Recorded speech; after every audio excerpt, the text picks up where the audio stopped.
Aisha marka bune kabajam tota jalatam tota doktota madola umidyan kavota dursno dusina gesimna duwajinan falmataro roti tajajila bishani fi electric ratti taxi dabalata ujra akka olu ibsame jira Ethiopian rakko aleshe mudaturra aanu kan dandeessu yoo keessoo isheetti nagaa buusu dandeessu jechuudhaan xiinxaltoonni fi hayyonni ibsachaa jiru mootummaa fi waraanni bilisummaa Oromoo fuula isaanii gara araaraa deebisuun nagaa uummanni dheeboteef akka hojjetan abbaan gadaa tuulamaa gobanaa hoolaa waamichaa godhanii jiran godina Baalee aanaa Gaasaraa riqichi laga waabee irratti ijaarame kan magaalaa Dambalitti argamu cabuun rakkoo cimaadhaaf hawaasicha saaxilee jira jedhanii jiran kunin angafoota oduutii gara oduu babal'inaatti sin deebisna oduu wajjin maddoolaa miidiyaa irra falmataarorooti tajajila bishaaniif electric irratti taaksiin dabalataa hojirra akka ooluuf ibsamee jira oduu babal'ina kanaaf falmataaroroo waan qindeeffate qaba tajajila bishaaniif electric irratti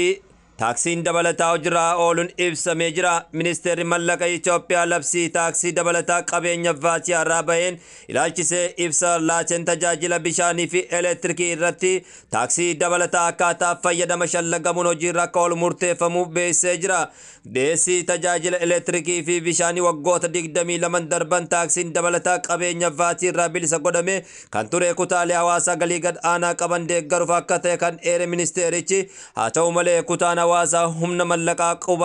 humna mallaqaa qabu tajajila maatii tokkoof eeyyamamuu caalaa fayyadamaa waan hin turreef deeggarsa malleef saaxilamee jira jedha kutaaleen hawaasaa kun dhiibbaa baasii waan irra hin jirreef deeggarsi taasifamu bu'aa hin qabu kan jedhe ministeerri mallaqaa deeggarsi kun addatti kutaalee hawaasaa galii gad aanaa qaban tumsuu akka danda'u qajeelfamni itti fayyadama bishaanii hanga maatii tokkoof ga'u qofaa akka ta'u taasifamaa jiraachuus ibsee jira akkaataa qajeelfama kanaan kutaan hawaasaa tajaajila bishaanii fi electrikii maatii tokkoof ga'u caalaa fayyadamu irratti taaksiin dabalataa qabeenya vaatii akka kafalan irraa eeggama jedhee jira qajeelfamni kunis guyyoota muraasa keessatti xumuramee jirra akka oolus ifoomee jira haaluma wal fakkaatuun tajaajila geejjiba waggoota 22 darbaniif taaksii dabalataa qabeenya irraa bilisa godhame irratti ibsa laatamee jira akkaataan qajeelfama haaraa kanaan konkolaataan abbaa miila 3 osoo hin dabalatiin konkolaataan humna namoota 8 gadi fe'uu qabatanii tajaajila geejjibaa kanneen taaksii dabalataa qabeenya akka kafalan irraa eeggamas jedhamee jira Itoophiyaan rakkoo aleshee mudate irra aanu kan dandeessu yoo keessoo isheetti nagaa buusuuf dandeessi jedhamee jira garaagarummaan biyyoota ollaa waliin uumameen wal qabatee haalonni biyya keessa mudama keessa buusuu fi uummata yaaddootaan yeroodhaa gara yerootti jabaatanii dhufanii jiran mootummaan rakkoo kan irra aanuuf humnoota biyya keessaa waliin diinummaa hir'isee garaagarummaa jiru mariin furuu qaba jedhanii jiran xiinxaltoonni siyaasa nagaa buusuun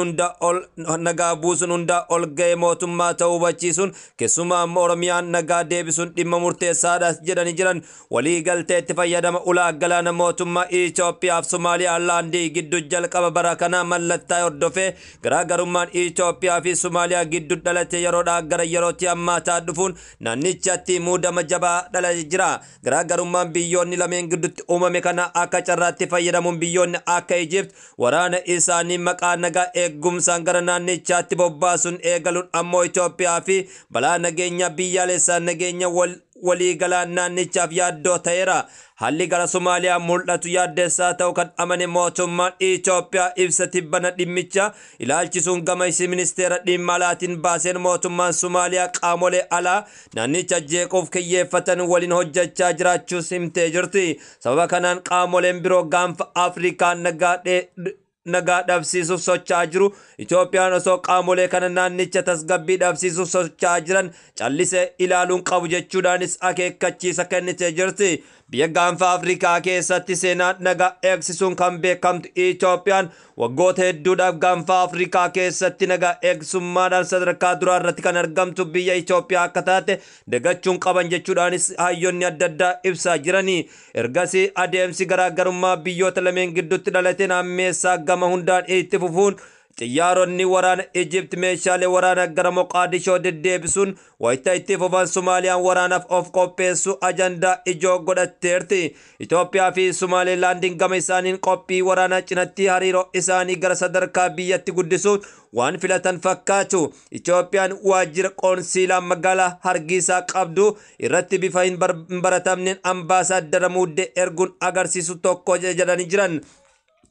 xiinxaltoonni siyaasaa fi qaamoleen garagaraa dhimmicha irratti yaada kennaniin haalli Somaaliyaa fi Itoophiyaa gidduutti dhalate gidduu seentummaa Egypt fa'aa dabalatee wal waraansa jabaa naannichatti dhaaluu akka malu tilmaamaa jiru. Rakkoon kun biyya nagaa irraa godaanee Itoophiyaaf qormaatas ta'u garuu Itoophiyaan gaanfa Afrikaa keessa dhageettii guddaa waan qabduuf waraana kanas irra ooluu dandeetti jedhamee jira. Biyyoonni Afrikaas hedduun isaanii tumsa Itoophiyaaf ni godhama kan jedhus abdii guddaa fakkaata. Biyyattiin wal waraansa keessoo yeroo akkana dadhabde keessa jirti kan jedhanis hedduudha. Wal waraansi keessoo osoo xumuran argatiin rakkoo alaa ofirraa qolachuun ni ulfaata kan jedhanis kallattiilee adda addaatiin dubbachaa jiru. Kanaaf dhimma walooma isaanii irratti paartiileen hedduun irra walii galuudhaan Itoophiyaan diina ishii fuuldura dhaabbattee ofirraa qolachuufis humna gahaa qabdis jedhaa jiru. Rakkoo alaa dhufu qolachuuf nagaan keessoo deebisuun dursa qaawwaa fi cufachuun dhimma murteessaadhas jedhanii jiran. Qaamoleen wal waraanaa jiranis kallattiilee adda addaatiin walii galuudhaan uummata Oromootiifis ta'e nageenya gaanfa Afrikaatiif murteessaa kan jedhanis hedduudha. mootummaa fi waraanni bilisummaa Oromoo fuula isaanii gara araaraa deebisuun nagaa uummanni dheebotteef akka hojjetan abbaan gadaa tuulamaa gobanaa olaa waamicha godhanii jiran. Uummanni Oromoos nagaa irraa abdii akka hin kutanne dhaammatanii jiran abbaan gadaa tuulamaa fi walitti qabaan itti aanaa gumii abbootii gadaa Oromiyaa gobanaa hoolaa yaa'ii gadaa Oromoo hagayya kana keessa Adaamatti taa'amee ture waan nagaan Oromiyaa irratti addatti gadi fageenyaan mari'achuu yaadachiisanii jiran. Rakkoon nagaa Oromiyaa waggoota shanan caaluuf gola jiran kana jedhan abbaan gadaa gobanaa tooftaan rakkoo kana ittiin hiikanillee jijjiiramuun malee adeemsa armaan duraa yaalameen akka bu'aa hin buufne dubbatanii jiran. Waraanni waggoota shanan darban duudhaalee isaa caccabsuun uummata Oromoo salphiseera kan jedhan abbaan gadaa badiin ummaticha irratti raawwatamu hammamu yeroo dheeratu hammachaa dhufe malee waan fooyya'e hin garre jedhanii jiran. Uummanni Oromoo waa sadii jechuunis dhukkuba waraanaa fi beela jibba kan jedhan goobanni hoolaa yeroo rakkoon akkana itti hammaatan ardoota jilaatti bahee waaqatti raawwatu aadaa isaati taatee hawaasa tuulamaa salaalee biratti tibbana mul'ates agarsiistuu kanaatis jedhanii jiran. Wanti gadaan nama hin hiikne waan hin jirreef ummatichi abdii osoo hin kutatin araaraaf akka wawwaatus dhaammatanii jiran. Mootummaa fi waraanni bilisummaa Oromootiifis fuula isaa gara araaraa deeffachuu akka qabanis yaamichas godhanii jiran.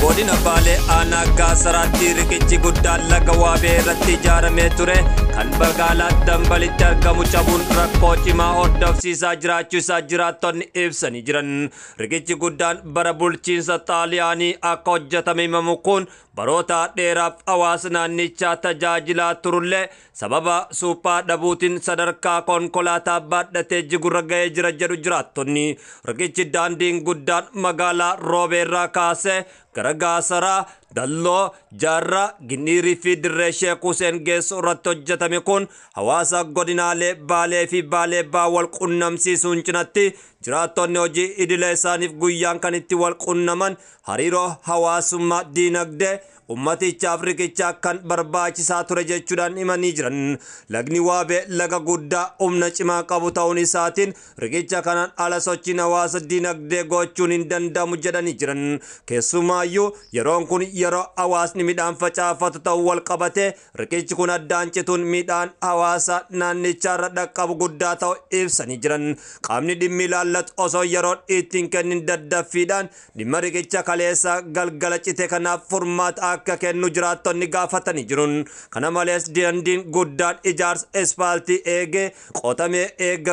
gatame waggaa caaleera kan jedhan jiraattonni sababa daandiin kun qotamee hojiin isaa dhaabbateef keessattuu hawaasni magaalaa Dambal rakkoo guddaa keessa jiraachuu himanii jiru.